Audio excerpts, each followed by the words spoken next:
Hello, people. All right, so can y'all hear me? I know there's going to be a little bit of a lag between Rosiee and I talking and it going live because of technology and stuff. I don't think they can see us yet. You can't? Yeah, there's still a lag. Oh, no, they can. We're there. They can? Okay. Oh, no, this is a nightmare. No, exit. You have water now. Oh, hey. Thanks, Rumi. You're welcome. Oh, no, wait, where did I go? Yeah, no. My dog came to visit. She's really cute. Yes. All right. Bye, Tess. Bye, Colleen. I'm gonna check. She brought it to me in my Slytherin mug. Yeah. Okay. She texted me right before she came in. We don't have any water glasses, so I'm improvising. All right, so apparently they can hear us, but maybe they can't see us? No, I think they can. I tried it. I can see us. Oh, you could see us? Okay, good. Yeah. Because for some reason on my live capture thing, it's still showing just the picture. She even says that she can see us. Okay. Yeah. Okay, cool. They can hear us and see us. All right, we'll get started. All right. Welcome, everyone, to WinThor, our writing, episode 3 of Winter is Writing. But we have a special guest today, Rosiee Thor, author of Tarnished Are the Stars, debuting October 15th. So excited. I've already pre-ordered mine. You want to talk about your book a little bit, Rosiee? I do not, but I will. Talking about our books is the most dreaded activity of authors. It's awkward. You're welcome. Yeah, it's awkward. And this is my book. It's really pretty. It matches my hair. It's a science fantasy young adult novel. So it's going to be fun, a little bit of space, a little bit of planet, a little bit of magic. It is about 3 teenagers who discover an epidemic is happening on their new home planet, and they set out to discover the root cause. But they all really hate each other, and there's a lot of emotions involved and a lot of science involved, and they're really bad at it. That's my terrible pitch that my publisher would probably slap me for saying. Well, it's going to be amazing. I'm super excited. I am. Excited is a word we could use. Perhaps dreading it would be better, but you know. Hey. I hope people like it. I hope people read it. Yeah, also, I hope they don't read it, but you know, it's a mixed bag of emotions. My cat just fell off the fence. Good times. So everything's going real well over here. Yeah. So I know your book is currently available for pre-order. It is. It's over on Amazon. Amazon Book Depository. If you're outside the US, you should be able to order it on Book Depository. So if you'd like to get it shipped to you somewhere else, Book Depository has it. It is not yet available in foreign editions, but you can still order it even if you're not living here. Awesome. Cool. So today we're going to talk about structure, because we're total nerds. And we love big nerds. Story structure. Like, we might keep going for hours, but we're going to try to stop at like the hour mark. But we'll see how this goes. So we're going to start off with like a really basic mini lesson in structure, and then talk about some examples out in the wild. We're going to talk about the Hunger Games, Frozen, Raiders of the Lost Ark, and maybe some Princess Bride if we've got time. And I'll probably also talk about Rose City Swing a little bit for those of you who are there. So do you want to start us off, Rosiee, with a crash? Really important question. Yes. Is this video flipped or not? Let's find out when you use your prop. Great. It'll be really good.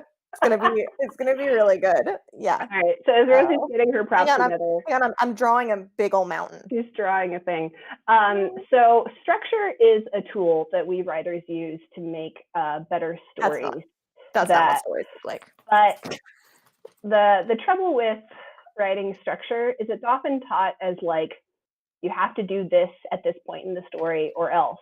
But what I prefer to think of it as a way to actually critically think about my story and what elements I need to start including at different points in the story to make it better.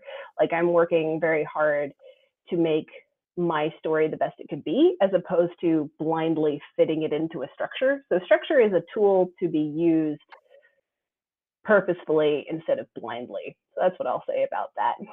You ready with your Not even a little bit. mountain? Not even a little bit. You're not gonna use it. I'm really bad at drawing stuff, as it turns out. It kind of just looked like kind of like a mountainous alien. It wasn't good. Let's not use it. I have a better plan. Keep talking. Okay, I'm just gonna keep talking.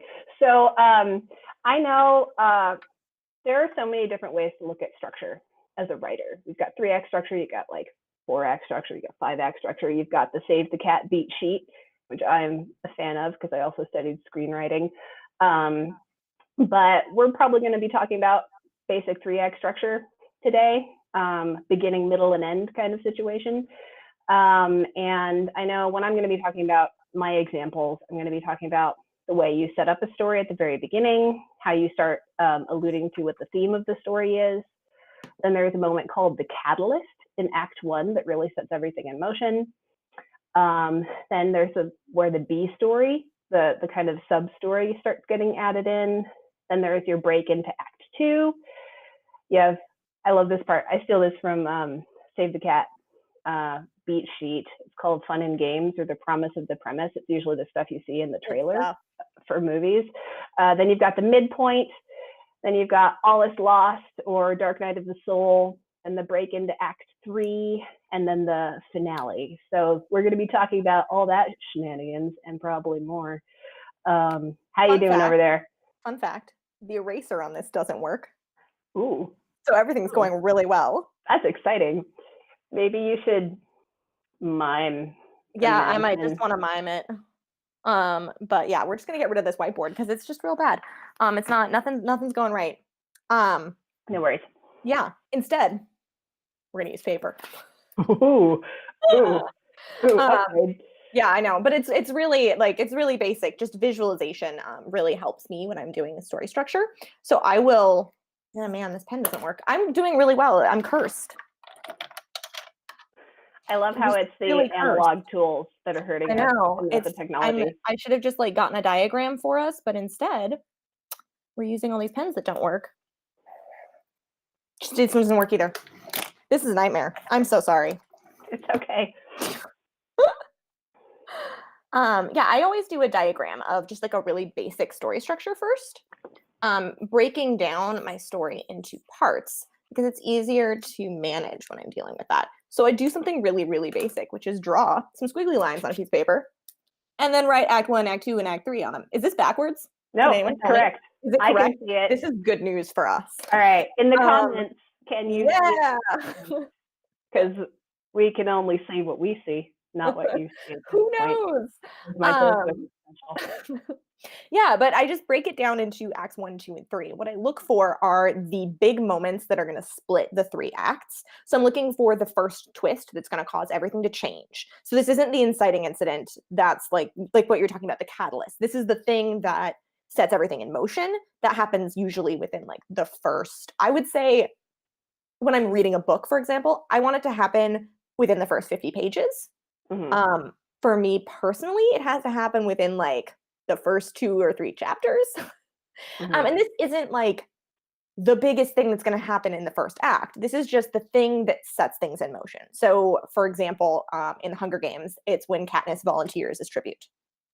That's the inciting incident. It's a big moment, and then it sets everything else in motion.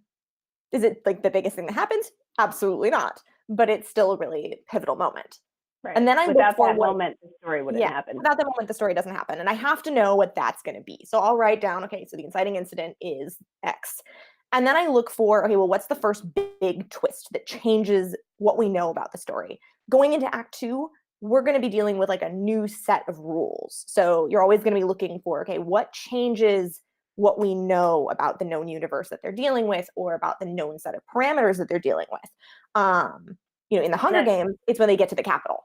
Yeah, it usually involves an actual location change. Yes. So like Act 1 is the original world that our protagonist is really familiar with. That's home.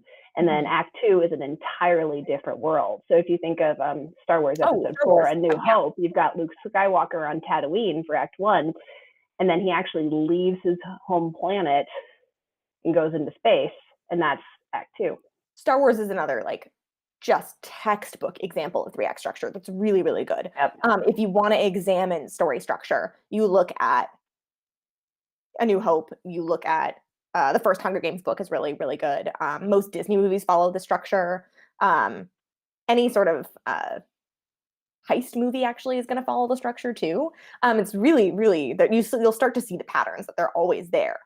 So I start to look at like, okay, what's my first twist that's going to take me into a new setting or a new feeling. Sometimes it's a setting, like you said, like a new world. Sometimes it's just this new feeling. Like we have a new understanding of the atmosphere or a new understanding of magic or, something like that. I mean, in Harry Potter, it's when they get to Hogwarts. So obviously huge setting change there. Right. And then Act 2, we're going to have obviously our fun and games, which is going to be, learning about the new world, understanding it. And then we're going to start to learn about it. We're going to start to get it. We're going to think we understand it. At midpoint, what you're usually going to find is at the midpoint, you have a reversal. So the midpoint is when everything is building up toward, we're going to beat the big bad, or we understand this moment, we understand this concept within the world. And then the reversal is that, no, you don't. Trick's on you. It's actually something totally different.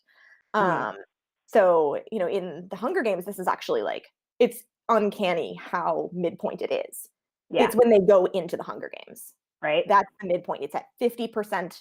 Like, I think it's almost exact within the book. It's 50% mark. They go into the Hunger Games and now everything has changed because all the relationships that she has with everyone are out the window because she's going to have to kill them now. Right.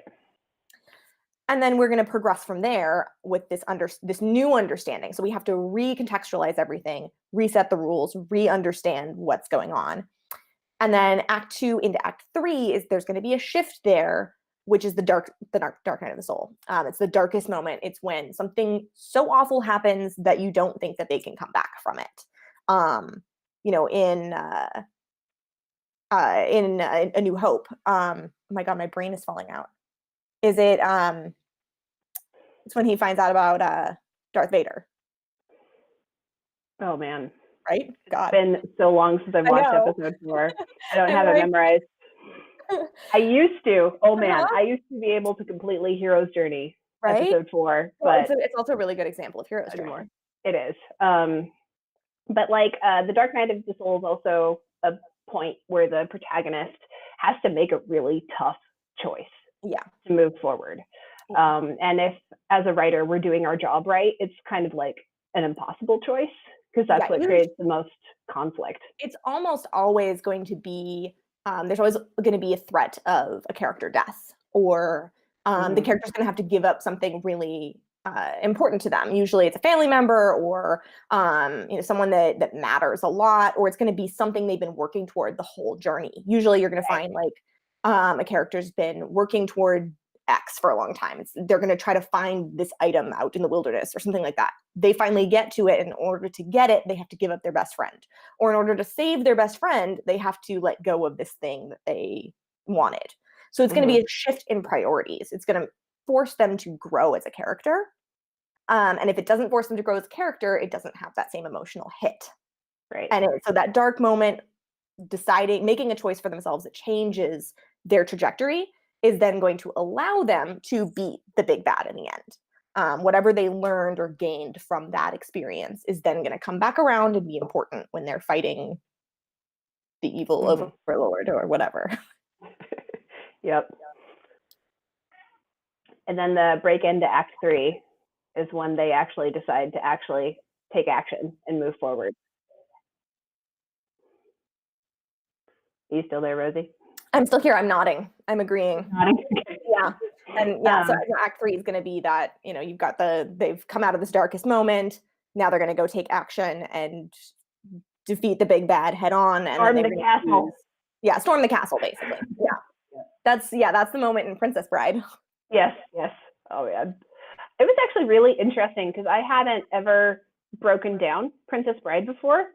And we'll talk about it later, but seeing where the physical action of the storming the castle is all Inigo Montoya's story. Like you get the physical action from him for the most part, and the main storyline is really Well, it's a dialogue scene because Wesley is paralyzed in Buttercup's bed, and he totally challenges Humperdinck. But it's that's a dialogue well, scene that resolves I it. would argue that The Princess Bride is Inigo's story. Oh man, that's going to be a rabbit hole we will fall down later. Yeah. Let's not Yeah. fall down that yet. That's kind of worms that, but yeah, that would be my argument because I think he has the most interesting character arc. He changes the most as throughout the story. Yes. Okay. So when we were prepping for this earlier today, I was telling Rosie that like my soapbox is that I want character-driven stories instead of plot-driven stories. Like I want plot to serve a character arc, and that's the kind of stories that I like the most. And this feels like that kind of conversation. It's kind of like the movie Brave. I don't consider Princess Merida the main character of that story. I think her mother is, because her mother is the one who goes through a really big arc. Yeah, I think I mean this is totally a different subject and structure, but it relates, and it's that at the very beginning of story idea crafting, like when you're first ruminating on an idea, the main character of the story should always be the one that has the most dynamic goes through the most dynamic change from beginning to end. When I'm first thinking of an idea, I'll think up a character to go along with this story idea that I have, or I'll come up with a character that comes from this world. I'm just pulling ideas out of thin air. But as I'm developing the story, what you'll find a lot of the time is that the most interesting character is the best friend. This is really common that people like side characters better than they like the main character. And usually that's a result of the main character being a servant of the plot rather than the plot serving the character. Yeah. It's usually because they're passive. I mean, I get it, and I'm not gonna like rag on J.K. Rowling because she's worth millions, and like let's just not go there. But Harry Potter's really a boring character, like yes, especially in those first couple books. I mean, he gets more interesting, and he does have dynamic parts to him. You know, he does grow and he does change, and but you find like I mean, Hermione is everyone's favorite, and it's because she is the most I would say set up for adversity in the first book. She is actually the character who is picked on by the others. She's the character who learns magic really fast and uses it to be a badass. Whereas Harry and Ron are both kind of just like hanging out, picking on her. And there's a reason for that. And it's because she shows growth and they don't. Yeah, in Harry Potter, to me, like him as a character is a way for us as muggles out in the real world to actually enter the story and be a part of it. So he's like almost like a blank canvas that you can project yourself onto to become a part of that world. Yeah. And this is really common, especially in like, I would say, I mean, specifically young adult literature, like circa like 2002 through like 2012. Super, super common is the everyman main character. Bella Swan is an everywoman. You see it. I mean, even Katniss is kind of an everywoman, although I will argue that she's super dynamic and really interesting, and other people will tell me I'm wrong, but I think I'm right. And you see these characters that have a little bit of a blank slate to them. Often they appear very normal. They're usually white girls with brown hair. And that's because they want you, the reader, to feel connected to them in a sort of like they're average and I'm average kind of way. And it allows you to enter a fantastical world through them, and they're just kind of your eyes. It's sort of a self-insert feeling as you're reading. And they can serve a really important purpose. I mean, Harry Potter is super popular. Everybody loves it. So clearly I do. I'm drinking from my Slytherin mug. Slytherins unite. I still identify as Slytherin, even though when they redesigned Pottermore, I tested again, and I tested as Gryffindor. And it was really like, upsetting. No. It was really upsetting. Did the same thing happen to you? Yeah. Yeah. And then they put me in like I don't even know what the Magic in America houses are, but they put me in a weird one. They're all weird. I hated it. Yeah, I Yeah. forget what they are. Anyway, I'm just gonna check in with people in the comments to make sure that the live stream is still functioning. Can you guys hear us? If someone could should we stop comment? Should we stop talking about Harry Potter? Like, I don't know. Let's start breaking down Hunger Games, and please somebody let us know that you can still hear and see us, and then that's all working okay. All right, cool. Hunger Games. Oh, somebody said Obi-Wan dies. Is that what happens at the 3/4 mark? You know, I think that actually I thought that was is the what it midpoint. is. Because the Dark Night of the Soul can also, like you say, like there's a hint of death, and sometimes there is an actual death to a character. I don't think that's it. I think that's not the midpoint. The midpoint? I think that happens in the middle. Okay. Am We'll I have just to look like this up. I haven't seen it in years. I need to rewatch it. So long. I feel like a bad fan. Well, I don't know about you, because that's where I started learning about structure through the hero's journey on Star Wars when I was a kid. Like that was my in to structure as a writer. And it's such a huge foundation, but I have like piled so much information into my brain on top of it that it kind of leaked out the bottom, I think. I feel like it's just been so long since I've watched any of the older Star Wars movies, which is a shame because they're great. But yeah, I just don't remember what order things happen in those movies. Right. So this is a bad example. Let's not use it. Bad example. Yeah, so let's go back to the Hunger Games and talk about the beginning of Act 1 and the setup. Yeah. So, okay, so there's this method of outlining, and I'm going to give a shout out because it's not mine, and I definitely just co-opted it because it's so good. But it belongs to Kat O'Keefe, and she is a YouTuber who talks about books and publishing and authoring and things like that. She's really cool. Over on YouTube, she's Catty-tastic. She's super smart, and she did this thing, I don't know how long ago it was, where she broke down the Hunger Games into 3-act structure, and she broke it down into 3 acts, 9 blocks, and 27 chapters. And it's just like the smartest use of 3-act structure I've ever seen. It's a really quality way to break down a story. And I use it religiously. This is something that I use to plot my debut novel, something I use to plot every novel that I write. I don't follow it like letter of the law or anything, but it's a really good starting point for me. So if I have a story idea, I kind of know the beginning, the middle, and the end. I always use this story structure to break it down. So in Act 1, we're going to start off with like an opening moment. It's going to be a promise to the reader or the watcher or the audience member. And this is going to be something that basically sets up the atmosphere of the book. It's setting up what are you going to be expecting throughout the rest of the story. From there, we're going to then have the inciting incident, which we talked about. This is the catalyst. In the Hunger Games, it's when she volunteers. Oh, in the setting up kind of what the world is and setting up what to expect, we have Katniss and Gale going hunting. That's the promise to the reader. And what's really interesting about that, I think, is that the promise to the reader is fulfilled in a really interesting way throughout the series, which is this idea of Katniss hunting out in the world, being free with her friend. And it's such an interesting image because we don't get to see them have this close relationship again in the first book. But it's this developing theme that repeats throughout, of this idea of freedom to leave this gated community, the freedom to go, kind of just be in the world by herself. And that's repeated throughout, which is really interesting. So that's kind of the promise to the reader. From there, we have the inciting incident. And then we're going to have a reaction to that. So this is like this immediate reaction of, oh my God, what has happened? Oftentimes this is different than the actual reactions, the immediate reaction and the actual reaction. The immediate reaction that we have is that she's basically panicking, and then she has to say goodbye to her family and friends.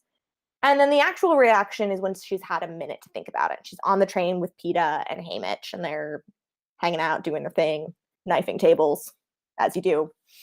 And that's the moment of collection where you're thinking, okay, now what is really going on? How do I really feel about this? And then we have a moment of action. And this comes into play as they're like going into the Capitol.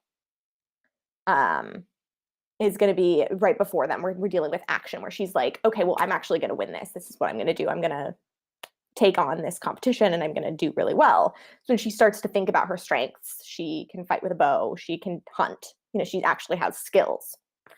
And then from there, we're going to start dealing with this twist. We're going to have this build up into the new world, which is going to be taking us into the capital. And then once we arrive at the capital, we have this new setup that we have to deal with. Do you have anything to add, Act 1? Sorry? Did you have anything to add for Act 1 before I just ramble on forever? Well, the one thing I wanted to add to that whole reaction after the catalyst is it raises a question. Yeah, absolutely. Because at the very beginning of the story, when you're just getting to know her in District 12, you don't really know what the big point is yet. But as soon as she volunteers as tribute, it's like, oh, is she gonna win? Mm-hmm. That ends up being the overriding question, among others, that you then take with you through the rest of the story, that you measure the story against. Yeah. And what's interesting about that question, specifically with the Hunger Games, is that it doesn't get answered immediately. Not just in the, is she going to win, and is that what we're expecting as an audience, but does she even care if she wins? Right. At the very beginning, she volunteers to save her sister. She doesn't volunteer for the glory. She doesn't volunteer because she thinks she's going to survive the Hunger Games. She does it out of a selfless need to protect her sister. And that immediate reaction is, oh, she's going to die. Mm-hmm. That's the immediate reaction. And then once she's had a moment to collect herself, it's, okay, well, maybe I won't die. And so we have this development of that question that builds up throughout the story. Mm-hmm. And this is where you start getting into the difference between films that have an obvious question and an obvious answer at the beginning. Like, you'll go into a movie and you'll be like, oh, are they going to survive? But they're going to survive. And this is one of the situations. And what makes it a good story is how you get there and why. Yes. Right? That's why a character arc is so important, because with any story, I mean, a heist, for example, you're going to go into that heist movie, any good heist movie, it's going to have, okay, they're going to steal this thing and they're going to go through some troubles and then they're going to get it and win in the end. That's what a promise of a heist movie tells you, because that's what the audience is expecting. And if they don't get what they set out to get, the audience is going to be upset about it. Right. So they have to succeed at the job that they're going to be doing. But it's how they do it and how they interact with each other and how they change as characters that makes the movie different and interesting. So that's what makes that the characters are interacting with each other. What now? You froze just like a few seconds ago for me. I'm here. You also froze on me. Okay, I hear you again. So maybe repeat your last 5 seconds of thought. Cool. Okay. So what I was saying is that it's the way that the characters interact and the way that they grow as people that makes the story interesting. You can have 2 different heist movies, for example, The Italian Job and Ocean's 8, 2 completely different stories. The Italian Job is about this kind of mobstery kind of feel, and Ocean's 8 has this we're going to go rob a bunch of rich people kind of feel. It's a totally different feeling to the movie, but they're both heists. They both follow the exact same structure, but they're going to have different appeals because they have different types of characters in them, different character arcs that are going to be happening during those stories.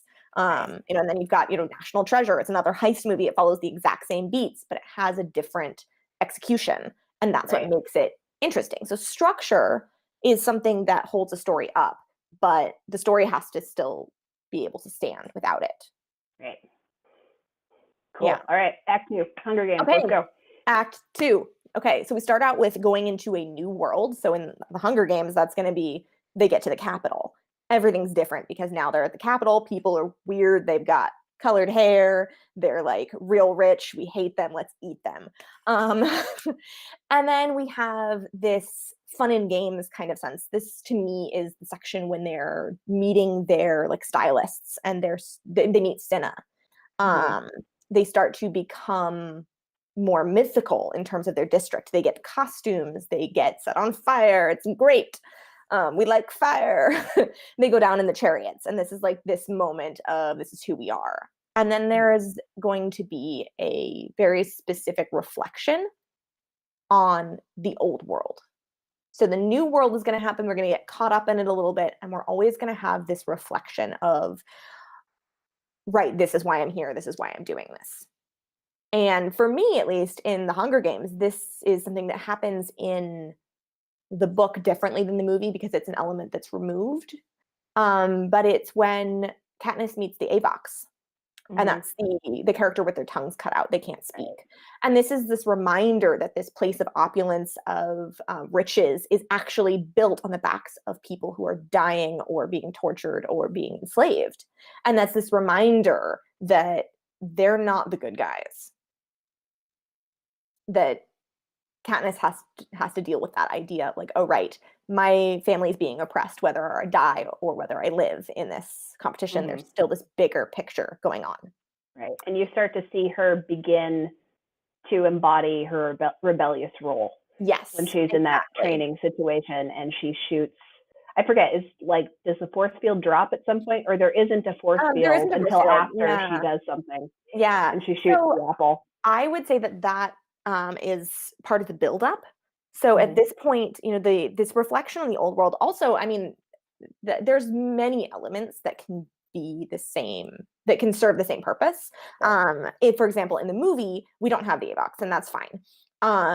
We have instead, I mean, it's the same thing that's in the book as well. We have Peeta giving this heartfelt confession that he's in love with her. And that's this reflection, reminder of their old world, that they both come from the same place, and that the people that they are, that they're real people. They're not just targets. They're not just out to kill each other. They're also people who grew up in the same town, who knew each other, who, she had a loaf of bread from him when she was younger. There's these connections that are happening between these people. And that's this importance that's put on that. So we do have this driving force into the next act of things changing again. Now we're dealing with, okay, well, now we have this new setup of weirdness happening here between these two characters. That's part of the buildup, is the training, and then the meeting the other contestants. She meets Rue, and then we go into the midpoint, which is when she goes into the arena. We're leaving everything behind, and everything changes. These people who were kind of her friends that she's learning with, there's this whole section where she and Rue are kind of learning together. She kind of teaches Rue a little bit about knives, and Rue teaches her about painting a little bit, and hiding and things like that. So we have these different elements happening here. From there, we go into the arena, and they're all enemies, and they have to kill each other. So it's cinematically, that moment where they're all standing on their little podium thingies, and it's counting down, and it's like, oh, everything is about to change. And that is so perfectly indicative of what a midpoint needs to do. It really is. Everything changes. Interestingly, in the movie, I don't think it's the midpoint in terms of structure. It's the midpoint in terms of themes, but I don't think it hits right in the center. I think it is actually closer to the 25% mark than it is the 50% mark. It's still, like, in terms of, like, if we're plotting it out in terms of beats, it still serves the role of the midpoint, but it happens earlier in the story. I don't know. I'm gonna have to double check, because I think they did manage to make it the midpoint. I'm very curious. I don't know. I actually don't remember, and it's been a long time since I've seen that one. But yeah. So yeah, we have this then reversal, which is that these are your enemies and you have to kill them, which is super fun. Woo! From there, we have a reaction to this reversal of like, okay, well, what am I going to do now? And this is her being on her own, taking action on her own. And then we have a set of trials. This is going into Act 3. We're going to have this set of trials, and she's going to have to deal with a bunch of different things. The tracker jackers show up. There's the elite group. I can't remember what they're called. They're all the rich kids. I forget. Yeah, the rich kids. The careers. The District 1, District 2. The careers. That's what they're called. The careers. Yeah. And so she's dealing with all of them, and she's going to then team up with Rue. And I would say that the end of Act 2 falls right around when Rue dies. Oh yeah, that's the moment when Rue dies. Like, you're in the Yeah. dark night of the soul as an audience member when, like, you don't, you want the story to, like, you can't handle it. Like, you want to move past Yeah. it, or you want to, And my or as computer Phoebe just Buffay's parents did in when she was a child. Those of you Friends fans, they would always stop a movie right before the Mhm. Dark Night of the Soul for Phoebe. So that's why she Yeah. didn't know Old Yeller died, all sorts of things. And it's, anyways, tangent, but Yeah. yeah, it's when Well, it's he dies. actually it's really interesting because this is the moment that understanding this structure has essentially ruined movie going for me. Um, and I mean, it doesn't ruin it, but it changes the experience because I will Yeah. always know when something bad is about to happen. I know exactly because I know where we're at in terms of the um the structure. I know, okay, well, the movie's going for about an hour and a half. Oh, we're getting close to the Dark Night of the Soul. Mm-hmm. I know, okay, well, if we're in the last quarter of the movie, we're looking at Dark Night of the Soul pretty soon.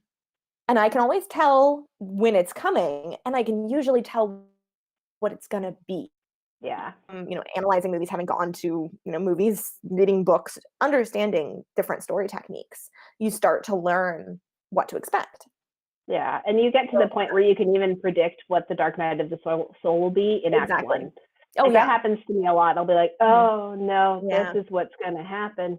Yeah. Well, and if we're looking at Hunger Games as a trilogy, you can absolutely do that. If you look at it Mm-hmm. in structure form as a trilogy, with book one being Act One, book two being Act Two, and book three being Act Three. Yep. In Act One, she volunteers to sacrifice herself for her sister. In book three, The Dark Night of the Soul is that her sister dies. Mm-hmm. It's right there.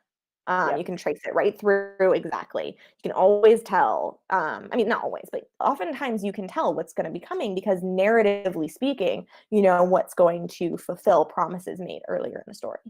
Mm-hmm. Yeah. Yep. All right. Break into Act So Three and the break into finale. Act Three. So break into Act Three, and this is arguable. Some people will say that the end of Act Two is the darkest moment. Mm-hmm. Some people will say that the darkest moment doesn't happen until the beginning of Act Three. It's variable. Mm-hmm. Sometimes it's different places. It kind of depends on what you're looking at. And there's multiple darkest moments that can happen.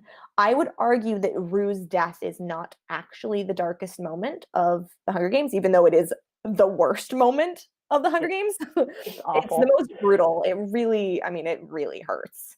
But it isn't the darkest moment for Katniss because Rue is just a stranger to her. Rue dying is an ally dying, but they're not friends. It's sad because she's gone, but she's still a competitor and she hasn't formed an emotional attachment to the character. So going into Act 3, we're then reminded that Peeta is alive. Mm-hmm. And she goes off to find him and he's really sick. And Yep. she nurses him back to health. And this is the section that is really interesting because it employs Katniss's knowledge of that she learned in the first act, or sorry, in the beginning of the second act, about the capital and about the people who will help her in the arena. So it's employing something that we learned earlier. She's growing as a contestant. She's understanding the game a little bit better. She's realizing this is not just who's the best at fighting and hunting. This is who's the best at playing the whole game. And the whole game is that she needs to convince the people in the capital to support her. And this Right. is where she starts to play with the romantic element. And I think this is super fascinating, and we won't get into this, but this is what makes Katniss an aromantic icon, in my view. I think she's really Oh, really? fascinating. Oh, that's Yes. awesome. Because she does not actually feel a romantic attraction to Peeta, but she recognizes that if she pretends like she does, it will get her something in the end. Mm-hmm. So she's able to analyze what other people expect of her and then perform it, which I think makes her really interesting.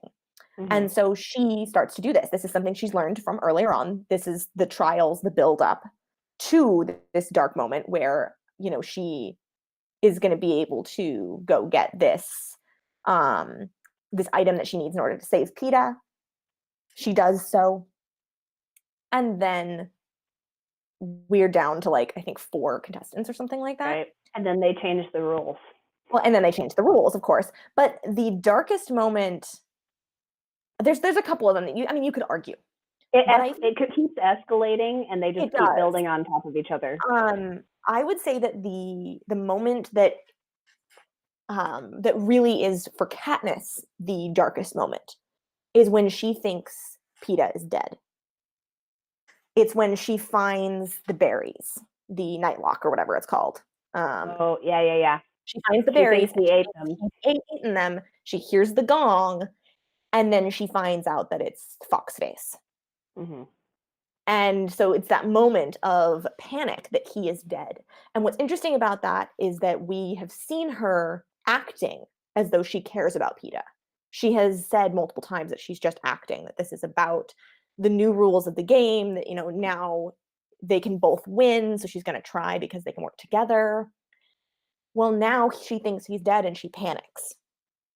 And this is showing that she has grown an attachment to this character, that she has built an attachment because she thought they could both live.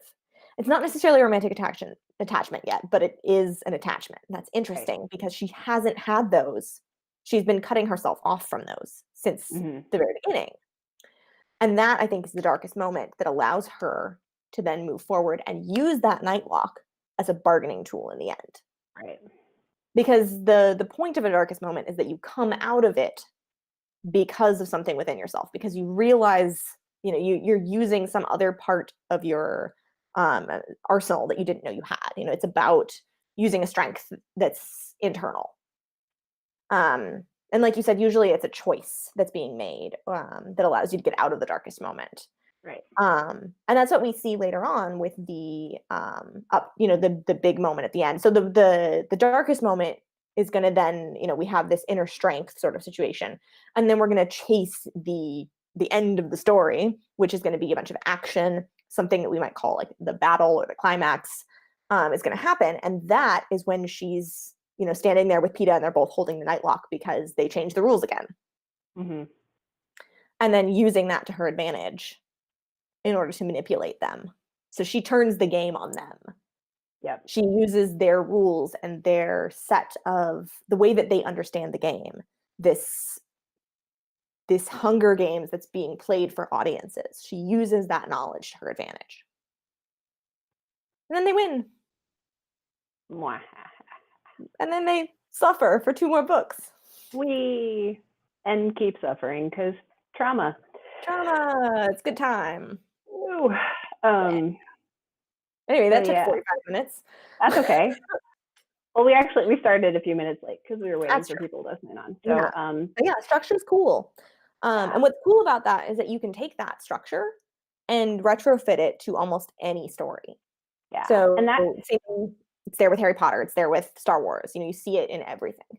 Right. And then the trick is, if you want to actually write something yourself, is to not follow structure blindly, because that's how you get cookie cutter stories that don't resonate. And you have to really consider making your story what it needs to be and growing it organically, and kind of using this format of structure like a trellis that you're growing vines on as a support system and not a crutch. Yes, that's a really good example. Yeah. I've seen a lot of stories. This will happen in early drafts, and that's fine because it's an early draft. Right. But I'll see people creating a story that retrofits into those pieces so tightly that it doesn't have room to grow on its own. It doesn't actually it doesn't create anything interesting because it's just fitting into these pieces so neatly that it doesn't actually create a story that feels engaging. Right. And it's so important, like we were talking about earlier, to create a story that's character driven rather than plot driven.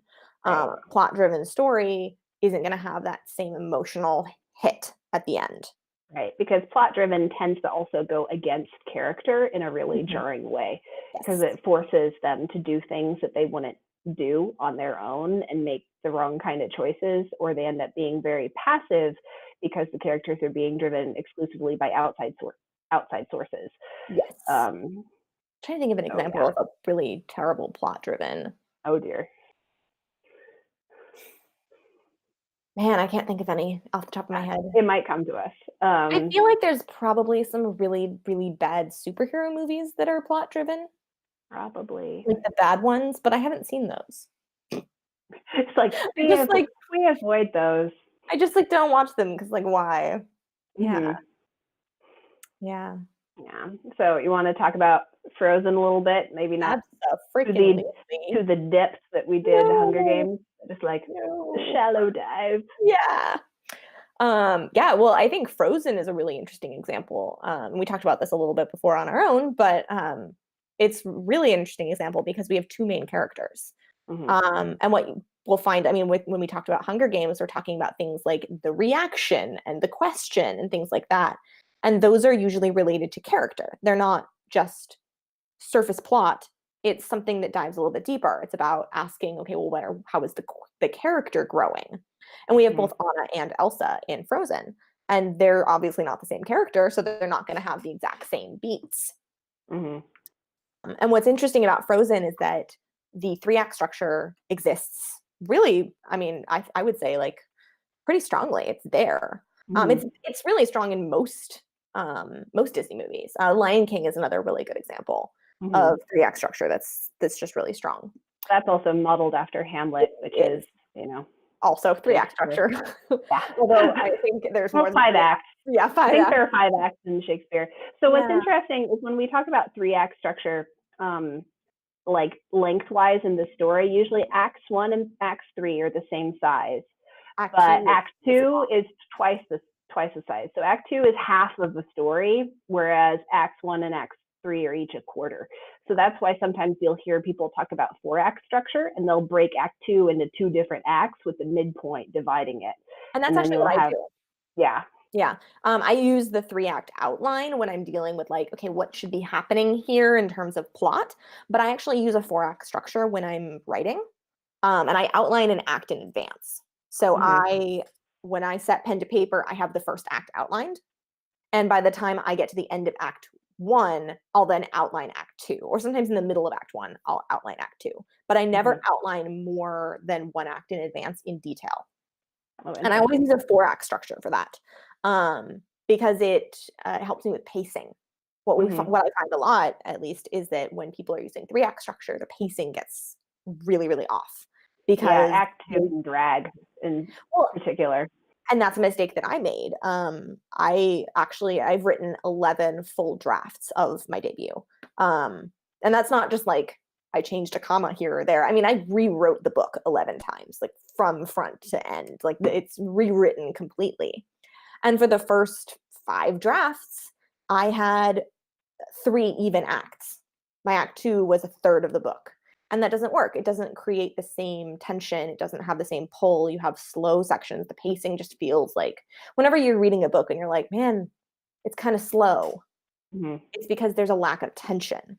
There's a lack of narrative tension pulling you forward in the story. And usually it's a pacing problem because things aren't happening quickly enough, or the things that are happening aren't happening in a dynamic enough way to keep the reader invested. Right. But anyway, back to Frozen. Frozen's great. I love Frozen. Such a good movie. Yeah. And this is another one of those examples where, because I'm a writer, I knew right away that act of true love was going to be between the 2 sisters, and it wasn't going to be romantic. What's fascinating about that is that I didn't. I hoped it would be. And this is something that speaks to experience of sexuality and understanding of how romance is used in media. I hoped that was what it was going to be. I started the movie and realized, oh man, this is a sister story. I will really hope that the act of true love is about sisterhood and not some romantic thing. But I've seen enough movies. I know what Hollywood does. And I worried that that's what it was going to be, because that's what Hollywood likes to do. They like to add in romance where there isn't any needed. Wonder Woman. We love that. And, in this story, that wasn't necessary. A romantic arc was not an important element of the story. It's there, but it's not the most important arc. Um, Mhm. and that is set up by the three-act structure. And a good movie will set up that resolution in the first act, and then will deliver on the promise, which is Right. why Frozen is such a good movie. Mhm. Yeah. Yep. So what I think is really cool about the three-act structure in Frozen is that we have the two characters who are both experiencing the same um they're experiencing the beats at the same time in different ways. Right. So we have these big moments that are happening to them in a different way, but they're still impactful. So, for Mhm. example, the end of Act One, which is moving into the new world, is when Elsa leaves and sings "Let It Go," Mhm. and Anna realizes that Elsa is gone and starts to panic. It's that moment where the sisters fight. Elsa leaves, and Anna's like, "Oh no, what's going on?" And they're Yeah. both having a huge emotional reaction to this fight that they've had, Mhm. but they're having opposite reactions. Anna is panicking because her sister has left, and Elsa is realizing for the first time she feels comfortable in her own skin. And it's just this completely different emotional beats they're each having, but it's having the same impact on the story. And that's Right. what's so interesting about their arcs is that they continue to have these same amount of emotional impact in completely different ways. Right. Like, I actually want to back up a bit to Mhm. Do You Want to Build a Snowman? Oh, Because yeah. that musical number and montage of them growing up together but separate and Mhm. experiencing their childhoods from their different perspectives and how that impacts them each differently just sets up their parallel storylines in such a beautiful, impactful way. Mhm. Because it shows Elsa being isolated in her room, and we're gonna just from that you realize she's gonna get out at some point, Yes. and It sets up this promise. you see Anna reaching out for her sister's companionship, and that's the promise of that premise.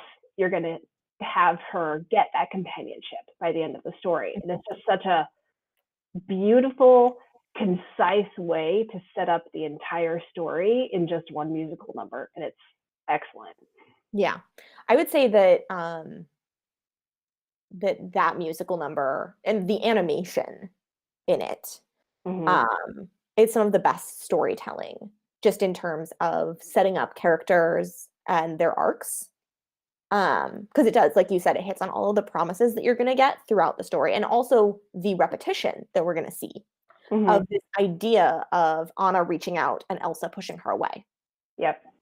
And that in the end, the resolution is that Anna is still reaching out and Elsa is still pushing her away. And that causes, obviously, her to turn to ice. And that it is then Elsa reaching out physically to hug her sister Mm-hmm.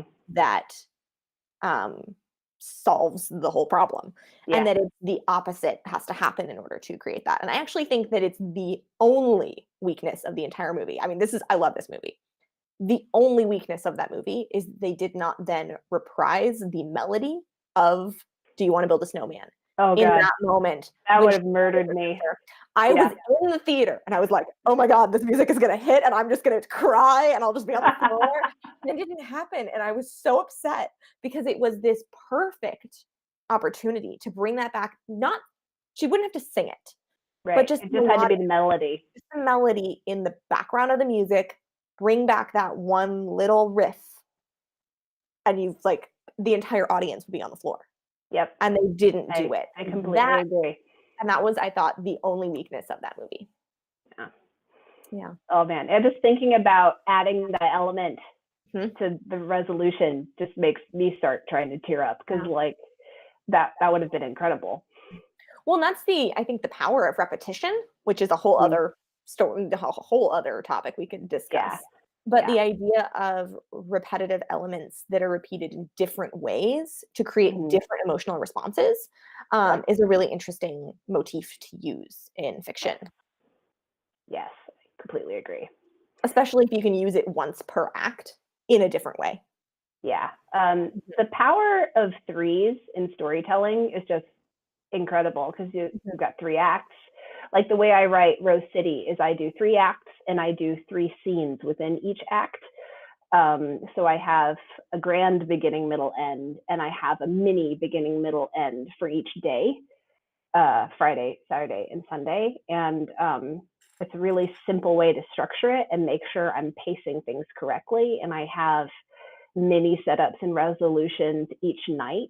So each night has its own like finale, but then the whole thing is building to a grander finale at the end.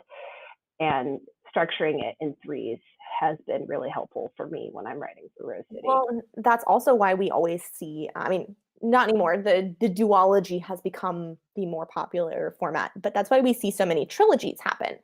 In terms of like books or movies, you see them happen in threes. Lord of the Rings, Hunger Games, these popular series come out in series of 3.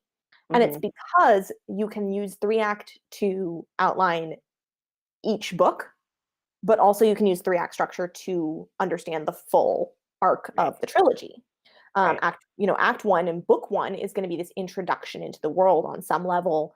We could very easily break down the Hunger Games trilogy with each book serving 1 act. And it's why I think so many book 2s Yep, I was about to say the same thing. Are a bit of a slog. Yeah, think of Two Towers from Lord of the Rings, for instance, both the movie and the book. Yeah. Ironically, my favorite movie.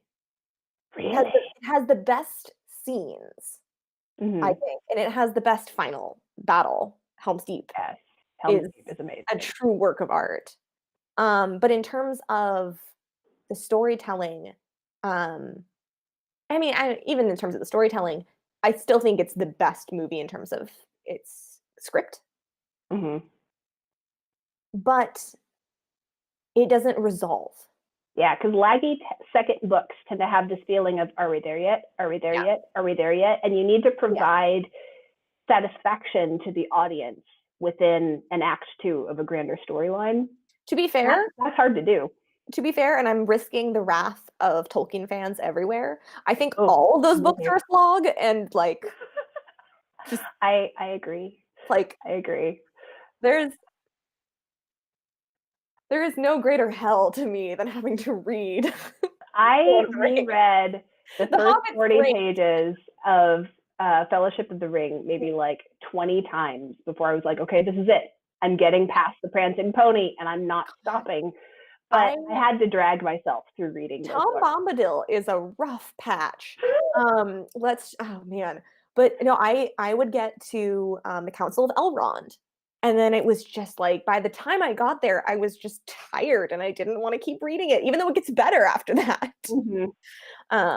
But yeah, it's interesting. Yeah. But yeah, 3-act structure is a really interesting thing to, if anyone's interested in mapping structure. The Lord of the Rings movies are a really interesting study because the 3rd movie suffers from something that the internet has called too many endings. And it's true. And it's because it has so many different narrative arcs that need to be wrapped up in a satisfying way that were not all wrapped up within one event.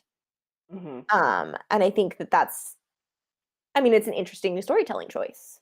And in my opinion, a resolution for a story should fulfill the promises that were made to the reader from the beginning of the story and nothing more. If they do too much more, my roommate's making food and it smells delicious. Like, what's the smell? But yeah, if they do too much more than that, we get this situation where we have too many endings. We have, the eagles come to get them from Mount Doom, and then we go to Gondor and have the coronation, and then we go to that we have the Houses of the Healing, and then we go to the Shire again, and then they go off to off into the gray whatevers, and it's just, there's so many endings, and they're all important to the story because that's what the story is asking for, but it creates this sense of lag in the end. Yes. And that's a really interesting thing to look at in terms of a storytelling purpose. If I were for some reason rewriting Lord of the Rings, which I won't ever do, I would find a way to wrap all of those things up in one event, because that's going to create a faster sense of satisfaction for the reader. And it has more conflict, because Yes. more when a whole bunch of different boulders are coming to their final resting place and they're going to collide together, it creates a more dynamic resolution. Exactly. Yeah. And there's just a lot of events that happen in a row rather than one event that serves all of those different purposes. Right. Yeah. Right. Yep. So I have a curious question for you. Of all of the different beats in a 3-act structure that we've talked about today, which one do you consistently struggle with hitting home the most in your own writing? Ooh. I would say I consistently struggle with the shift from Act 2 into Act 3. And this is an interesting one. I find that my Act 1 is usually pretty good. I write in Act 1, and in terms of what happens, it doesn't usually change a lot. There will be some shifts that happen as I revise. Act 2 will have a little bit more revision to it, but my Act 3 is almost always I scrap it right out the bat. By the time I am finished writing Acts 1 and Act 2, the Act 3 that I have planned out is not going to work anymore, and I have to completely rehash it. And what that usually causes is that I have to go back to the beginning to rewrite it. So the last 2 projects, which are 2 novels, I'm not finished with either of them. I just had to turn in proposals for them. So this is, I mean, I've written less than 1 act of both of them. For both of them, the original draft that I had written, I have to turn in 3 chapters and a synopsis. And the synopsis is the full story. It's like 5 or 6 pages explaining all the plot beats that are going to happen. And the first 2 acts, I'm pretty solid on. I know what's going to happen. I get to the 3rd act and I write out what I think is going to happen. By the time I finish that, it goes, oh, this doesn't fulfill the promises that I've made. And I have to rehash it. And it's that movement into Act 3 that always catches me. It's I try to save my characters from pain. And I don't want to make them do the painful thing. I most recently this is a very weird one too, but I had plotted out a book and got to the end, realized I had some things to change. I needed to change some character arcs, the normal things. And I started thinking about book 2. And I don't usually do that because I don't usually write book 2s. I write standalones. It's so much easier. I don't want to write a series. It's terrible. Other people, I have friends who do it, and I swear they're magical. I don't know how they do this with some of them today. And it was like, I can't even imagine writing a sequel that isn't self-contained, a spin-off maybe, but not like a direct sequel. And so I started thinking about a sequel for this story, and it was going to be really cool, and I had all these great ideas. And I started thinking, gee, this sequel is really fun. I really hope that I get to write this sequel. And I wasn't that jazzed about writing book 1 anymore. That's a problem. And what I realized is that the sequel that I was drafting was really my Act 3. And I was trying to save the characters from the pain of Act 3. I had this whole setup where in this new book, they were going to have to go save someone that they love, and they were going to have to deal with this whole relationship that these 2 characters have about the different feelings they have about this person. And that was going to be the whole book 2. And I realized if I moved it up and made it Act 3, that's the move into Act 3. That's the big moment, is that they have to resolve these like conflicting emotions that they have and deal with that as sisters. It's a sister story, and they have to understand each other. And that if I wasn't going to get to that until book 2, where did that leave me with book 1? Right. This realization that I had done that to myself. And I do this pretty consistently, where I will think up, ooh, I could write a sequel about X, and then realize, no, I just need to move that up. Oh, that's interesting. Because I had, and you know this story, but I had a similar but different experience with the novel that I'm working on. Because when I first started writing it, it was this whole, what ended up, I realized, being the backstory for my trilogy. and it would get sprinkled throughout the books. Mhm. I originally was just trying to write that as the first book, and it's like, oh no, the real story that I'm telling is what comes later, Mhm. and I need to use this as just my fountain of knowledge that I will sprinkle throughout the books as need be. So that's really fascinating. Yeah, it's a weird one. I'm actually now thinking about my debut also, Tarnished. The third act gave me the most trouble. I rewrote the third act the most times.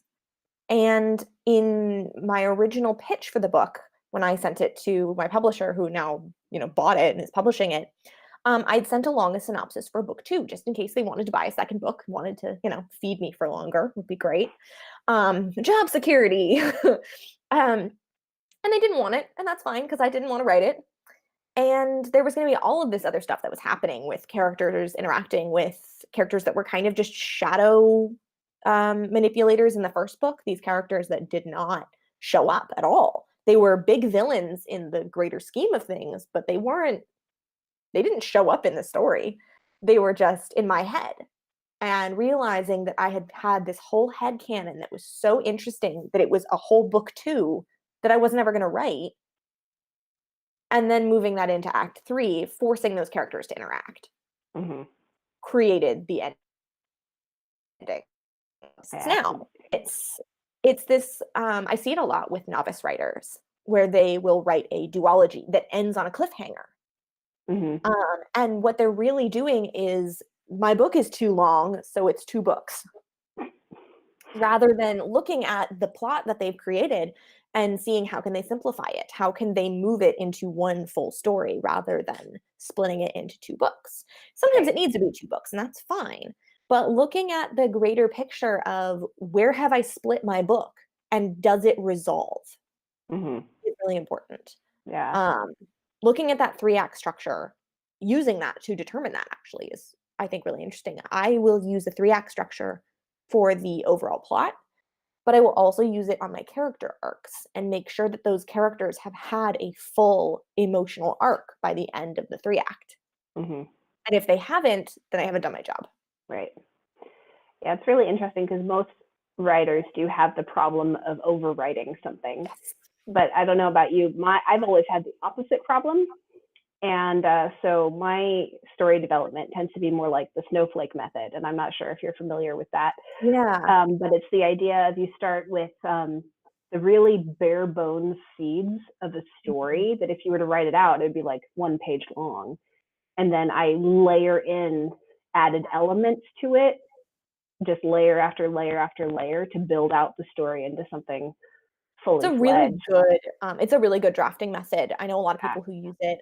They call it fast drafting. Oh, And interesting. it's really cool because what it is it's you're creating basically just a monster outline. Mm-hmm. You start with an outline of what's going to happen, and then you start building scene work, and then you start building even more detailed work. And you basically take an outline and make it bigger and bigger and bigger until it's a book. Right. And that's a really, really cool method. I wish I could do it. I am a chronological writer. I have to write from beginning to end. I have to write it scene by scene. And if I can't skip scenes. Mm-hmm. And I have to write the full scene.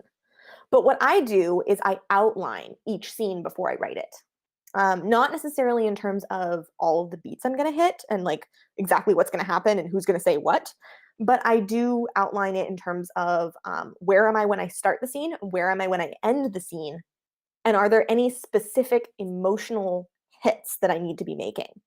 Right. This is basically just to remind myself of what the purpose of the scene is. Otherwise, I go off in weird tangents and it doesn't go anywhere. Yeah. And that's really important. But yeah, I have to write chronologically. I can't do the snowflake method. I wish I could because it seems like a great idea. Revising is my favorite thing. I hate drafting. Drafting a new novel is like my nightmare, and I have to do it now, and it's awful, and I don't want to do it. um, I really like to revise my work, and so being able to write a fast draft would be fantastic because then I could have this fast draft and revise it. Mm-hmm. But for me, I find out so much about the story I'm telling as I'm telling it. In Yes. terms of themes, oftentimes I won't know the theme of the story, the main character arc or the main theme that I'm tackling until I'm a quarter of the way through the story. sometimes I don't know it until I'm done with the story, and then I realize and go, okay, well now I have to write a whole new book, Yep. which has happened to me on multiple occasions. So Yeah, I was talking about that yeah, last week, because if I don't know the ending I want, I have to go through so many more iterations until I can make it all line up. yeah, But in some blessed circumstances, like with Rose City Murder Mystery last year, I knew the ending I wanted. I wanted to give Brad a resolution to the murder mystery that was reminiscent of Tim Curry's in the movie Clue. I wanted that really badly, so I just knew I was building to that the whole time. But with I think knowing the ending, or at least knowing where you end up, not necessarily how you get there, but knowing where you end up is really important in terms of promises. mhm, This promise to the reader idea that we have from the beginning. You are making a set of promises that you then have to fulfill. And I know you've talked about this before on your live shows. yep, Like the promise of doing Disney is going to be the promise of there's going to be singing. There's going to yep, be certain Disney things that get hit on. There's going to be different references you have to make. right, Larissa has to be Ariel. yep, There's these really important things that need to happen. And it's like that. You have an audience and you're setting up certain expectations. And you want to make sure you fulfill those expectations, that you don't promise something that you're then not going to deliver on. right, And that's really important. So knowing where your story ends allows you to set those promises up from the beginning. So if you know the picture at the end, then you know where you want to start and what yep, you want to develop. yep. And then the finer balancing act is balancing what your original unique story's expectations are versus the genre that it's living in. Because like if you were to write a murder mystery that didn't have like an aha moment and a sudden twist, like, oh no, this is who really did it, you wouldn't be meeting the genre expectations. So you Exactly. have to like balance what your story is promising in the context of the genre and what baggage of expectations that a genre comes Yeah. with. Genre expectations are really interesting. The one that comes to mind most specifically is the romance genre has the expectation of a happily ever after. And Mhm. this is something that people like will blacklist each other over in the industry. It's absurd. If you write a romance and market it as a romance and there's no happily ever after, your audience will leave you. You will lose you will no longer have a job as an author because your audience won't buy your books anymore Right. because you're writing in a genre that promises a happily ever after. And it Yep. has to be it has to meet a certain expectation. And so Hmm. it's so important to know your genre before you start writing in it.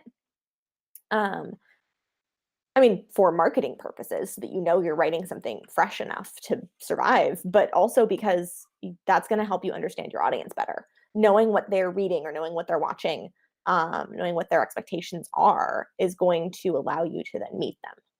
Right. Oh man. I know I could keep talking forever, I but we have know now gone over an hour. we have. So, is there any like last minute shenanigans you want to talk about before we call it a night? I'm trying to think of anything important, but I don't think so. Unless anyone has questions from our audience that they want to Yeah, ask. I don't know if we we have anyone will. still watching. Yeah, we'll keep chatting for like a couple more minutes because I know there is a lag between when Rosie and I are actually talking and it showing up on the live stream. So, but if anybody has questions on what we have talked about today, feel free to throw them in the comments. Um, Otherwise, I know I would Comments. love to do this with you at some point and just keep nerding out about writing if you're Yeah. I open and mean, available. forever. Big mood. Nerding out about writing is the mood. Right? All I It's do the all best. day long. Um, Best. I can't view the comments, so it's all on you. Yeah, I so far I don't see any comments. The last one was Jason Wyman crying about us talking about the end of Frozen. Oh yeah. Um, It's such yeah, a good the, movie. Everybody the watch it. If feel, you haven't, the watch feel, it. Watch it right now. so good. So good. Yes. Have you seen the trailer for I the have. second one? I have big fears about the second one. I hate the kind of trailers that just give you like an epic moment outside of context. Well, it's a teaser trailer. I know, but Like I just we're gonna get a real trailer eventually. like, why is she running at the ocean? I want to know why. The why is have what matters to me. I mean, I know why. I know why. Oh my god. My cat is hanging off of the roof. She's so mad. So I closed the door for all of you watching at home. I closed the door to my office, and she's pissed because she wants to hang out with me. So I think it's true that she loves me deep, deep in her cold heart somewhere. It's okay, Jane. I'll Um, see you later. it I mean, actually, my prediction for Frozen 2 is that they're going to go looking for their parents. yeah, And that's why makes she's sense. trying to freeze the ocean so she can cross the ocean and find the ship. Makes sense. Yeah. I have big fears I about believe that. movie But it 2. reminds me of the days when we had like an entire year of teaser trailers for Finding Nemo that Oh my told us nothing God, about the story. And I'm like, I'm not, like, Mhm. I was resenting it. And then I finally went and saw it, and it was like one of my Good. favorite movies ever. But those trailers drove It's me so good. bonkers. The same Yeah. thing happened the last year. I don't know how avid moviegoers we have in the audience today, but the same thing with that Wonderland animated film. Like, I wanted to I don't know anything about it. be happy because the teaser trailers for that over the past year have been driving me bonkers because I'm like, what am I supposed to care about in this story? And it was just like giving us too much of like the fun and games stuff. And I'm like, I need context. I need to know why. Why do I care? Yeah. And the movie totally bombed. It like came out this month, and they I are like, oh, I really enjoy watching movie trailers. mm-hmm. That's a really good way to look at expectations. A movie trailer is a promise that's being made to its audience. And when you watch the movie trailer, you're being promised certain things. So, like, for example, the Endgame trailer just came out. Mm-hmm. And keep in mind that I have not seen the most recent Avengers. Captain Marvel. No. I haven't seen Captain Marvel either, but I haven't seen Avengers Infinity War. Infinity War. Yeah. Mostly because everyone told me it ended on a cliffhanger, and I was just like, well, screw that. I will wait. Oh, it's the kind of cliffhanger where like you know what's gonna you'll be fine. I mean, like I was actually annoyed. Everyone else is suffering, and I'm just living my best life, not knowing what happens. Well, no, because what I won't spoil it for I already you, know. but I already know everything. Yeah. But it's the kind of thing where I'm like, that's none of that is going to stick. No. Like from a writer's perspective, none of it is going to stick. It's going to reverse, and the others are going to die. Well, so we've seen the trailer for Endgame, and we have now certain promises that have been made in this trailer. The biggest promise of which is that it's a return to Origins. Yep. Because we have these flashbacks that are happening. I mean, the most obvious prediction is that they're going to use time travel and go back in time and, unfuck what they fucked. So we could do an entire episode on time travel writing. Yeah, That'd be hilarious. time travel is such a nightmare. It's such a nightmare that publishing won't even tackle it. It's a dead on arrival kind of genre right now. You have to be established, really famous, and really good at what you do for anyone in publishing to take you seriously with time travel. Oh wow. Time travel and superheroes are both really difficult sells right now. In the market. Superheroes will come back around, but time travel is just like nobody wants it. Yeah. It's really we have had a couple of comments, and since you can't see them, I'll read them aloud. We got a couple from Jason. I have questions about making characters and deciding arcs, but they aren't sentences. They're just vague feelings like, wait, how? What you said about Trouble, where the main character is not interesting because they don't have a dynamic arc, sounded really interesting. Like, how do you make arcs happen? How do you plan out these things? And do you have a starting point and an end point for who the character is? Is it all about the big difficult choice? Also, I feel like I want to write these out better and submit to the website. We totally know what you're talking about. Yeah. And we could do a whole episode on that. I will give a very brief. Yeah, go brief. Okay. Deeper on later. As far as creating character arcs that are going to be dynamic, there are a few very specific things you need to know about the character. And those are, what do they want? They have to want something. And then the second thing you want to know is, what do they actually need? And this is something that's going to be how the story is going to serve them. So, and usually it's based off of a character flaw that they have. Yes. Something about them that needs to change. Often they are in conflict. So, for example, Frozen. Elsa, what does she want? She wants to be left alone. What does she need? She needs to embrace her sister and recognize that she's not alone and that makes her strong. Right. So we have these two things. What do they want? What do they actually need? And then what we also need to know is, how do they plan to get what they want? And then what's in their way? Mm-hmm. So you need to know what those obstacles are, and then how they're actually going to get what they need. So break down Katniss really quick, so Yeah, they have so an Katniss. example. Katniss wants freedom. She wants to be free of all these rules and regulations. What she and also she wants to be free of ties to other things. She wants to be free completely. What she Yeah. needs is to recognize that her connections to other people make her strong. So her love for her sister, her caring about PETA is really important. And throughout the story, we recognize this, where she continues to cut herself off from people. She doesn't want to be friendly with PETA. She doesn't want to accept Haymitch's help. She doesn't really want to have allies in the arena. And then she develops this friendship with Rue, and Rue dies. So it's this repetition of, she doesn't really want companionship, and then she gets companionship, and it causes her pain. Mm-hmm. It's this continual thing. So then in the end, what she needs to overcome is this expectation of pain, and understand that it's worth it anyway.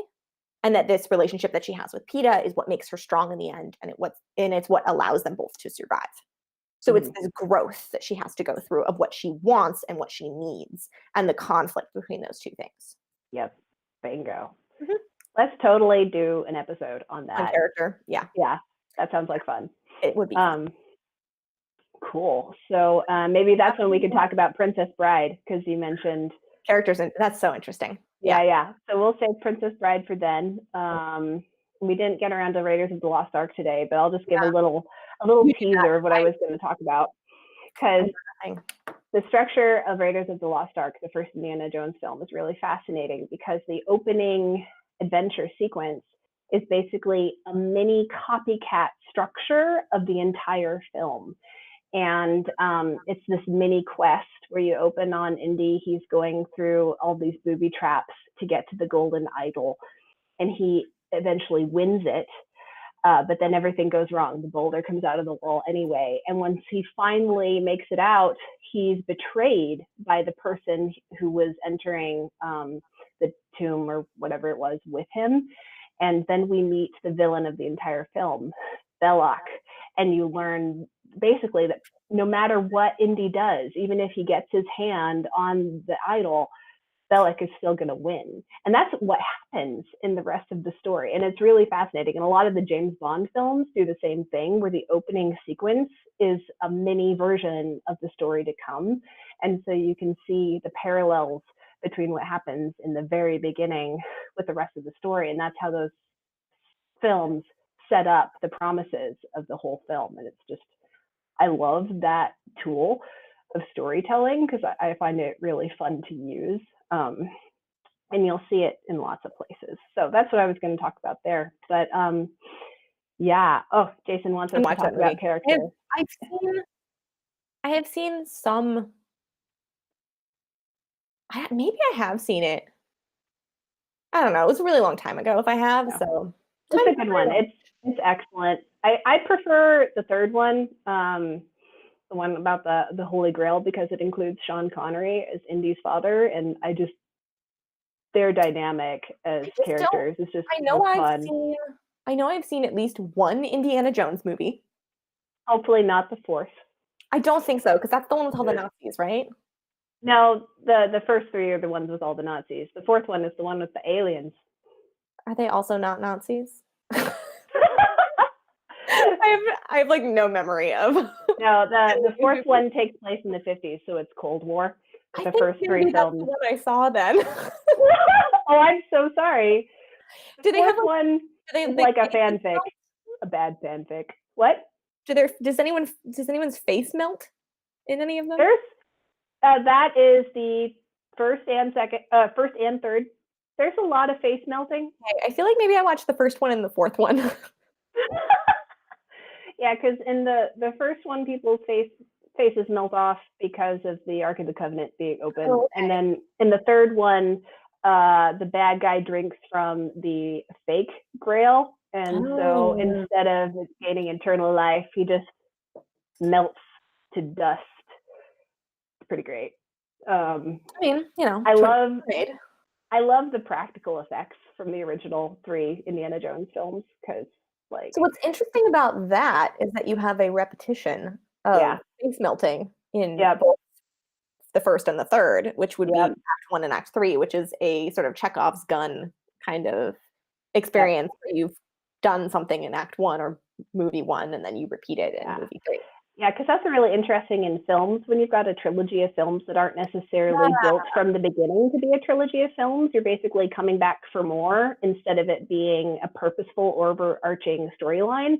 Mhm. So you go into a sequel with like these set of expectations and they have to be fulfilled in a new way, even Mhm. though it's not an overarching storyline. And that's what I'm facing with writing Rose City again, is that Mhm. everybody's like, how are you going to top this year? And I'm like, well, the secret is I'm not. I'm going to Mhm. do something different. Yeah. And That's I mean, how I do it fresh. that's such an interesting thing, especially like in publishing. As a debut novelist, most of the time you do not get picked up for a trilogy.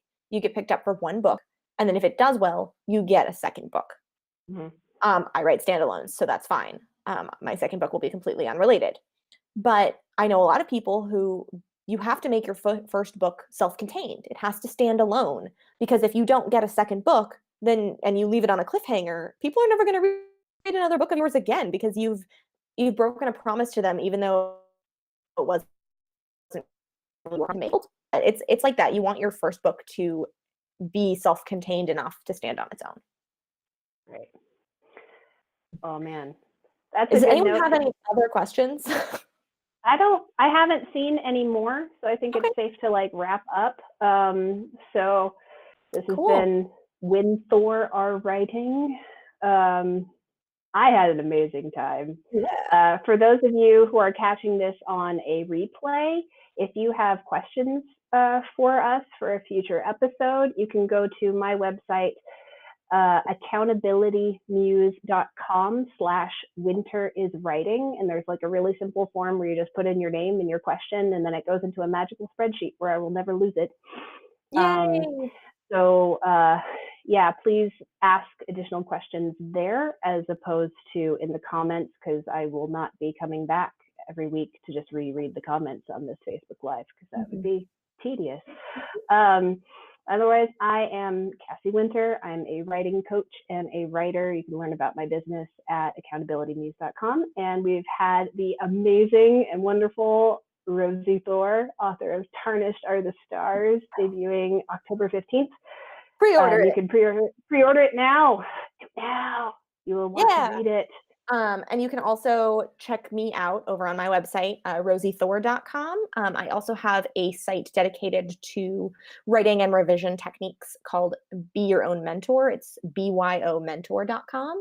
If you're interested in some of those really in-depth discussions of character arcs or story structure, go over there. We have some really cool, just in-depth dives of some of those topics. Or you can also find me over on Twitter if you're on the Twitter. I'm at Rosiee Thor. That's where I do most of my social media-ing these days. Rosie's Twitter is absolutely excellent. Mostly It is a pictures of my joy every dog. time. And puns, lots of puns. Yeah, it's good I stuff. always support you, even if some of them go a little too far for other people. I'm like, no, that was beautiful. Just keep That was a going. beautiful pun. Just riff on it forever.